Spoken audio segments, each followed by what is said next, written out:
சந்தோஷமான பொங்கல் என்ற தலைப்பில் பேச வருகிறார் முகமது தஸ்ரீப் கான். அனைவருக்கும் வணக்கம். எனது பெயர் முகமது தஸ்ரீப் கான். நான் 2ஆம் வகுப்பு படிக்கிறேன். நான் பொங்கல் பண்டிகையை பற்றிய சிறப்புகளை பற்றி கூற வந்துள்ளேன்.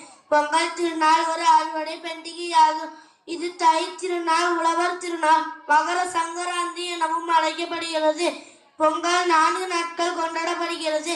அவை முதல் நாள் போகி, 2ஆம் நாள் தைப்பொங்கல், 3ஆம் நாள் மாட்டு பொங்கல், 4ஆம் நாள் காணு பொங்கல். வீட்டில் உள்ள பழையவற்றை நீக்கி தூய்மைப்படுத்துவது போகி ஆகும். தைப்பொங்கல் அன்று புதுப்பாண்டியில் பொங்கல் செய்து சூரிய கடவுளுக்கு படைத்து வணங்குவர். மாட்டுப்பொங்கல் அன்று உழவர் தொழிலுக்கு உறுதுணையான மாடுகளை அலங்கரித்து வணங்குவர்.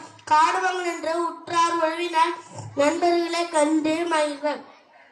உழவருக்கும் இயற்கைக்கும் நன்றி தெரிவிக்கும் நாளே பொங்கல் திருநாள். தை பிறந்தால் மழை பிறக்கும் என்பதற்கேற்ப கொண்டாடப்படும் திருநாளே பொங்கல் திருநாள். நன்றி. Very good Tashreef Khan. பொங்கலினுடைய இதை கம்பீரமாக எடுத்துரைத்தது. சூப்பர். நல்லா